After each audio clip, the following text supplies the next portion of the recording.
оқушылар. Ана тілі 1-ші сынып 86-ші сабақ. Бүгінгі сабақтың тақырыбы заттың ісін білдіретін сөздер. Балалар, сабақты бастамас бұрын міндетті түрде каналға тіркеліп кетуді ұмытпа. 1-ші жаттығу. Мәтінді түсініп оқы. Біздің көшедегі мәшинелер. Біз білетін көлік түрі сан алуан. Солардың бірі жедел жәрдем.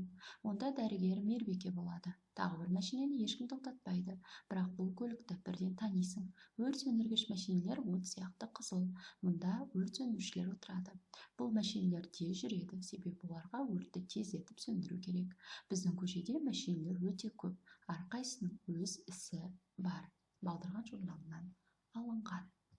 Мәтін түсінікті болса, сұрақтарға жауап берейік. Мәтінде қандай көліктер туралы айтылған?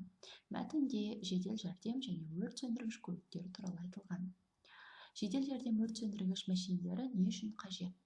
Олар адамдарға көмек қолын созу үшін керек. Мысалы, жедел жәрдем машинесі науқас адамдарды ауруханаға барып, оларды емдейді.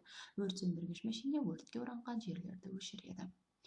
Адам өміріне қажетті тағыдай қандай көлік түрлері бар?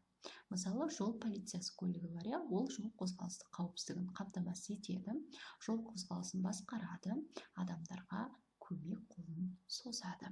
Басқа да қандай көлік түрлерін білесің? Өз ойыңмен бөліс. 2-ші жаттығу, жұмбақты көшіріп жаз, шешуін тап. Бүгін киген ақ тоны, ертең болар қара тон.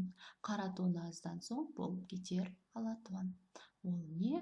Ол әрине жер. Бұл жұмбақты балалар жұмыс дәптеріне жазып аласыздар.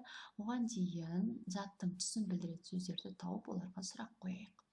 Қандай тон? Ақ тон. Қандай тон? Қара тон. Қандай тон? Ала тон. Яғни бұл жерде заттың түсін білдіріп тұрған сөздер ақ, қара, ала. Оларға қандай деген сұрақ қойылады. Жұмыс дәптерінің 33-ші бетіне көркем жаз, жаңаша жүйрік сөздерін және 2-ші жаттығуды осы жерге көшіріп жазып ал. 3-ші жаттығу, берілген белгілер бойынша не екенін тауып жаз.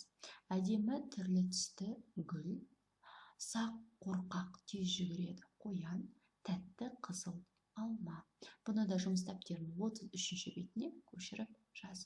Осымен бүгінгі сабағымызды аяқтаймыз. Келесі кездескенше сау бол.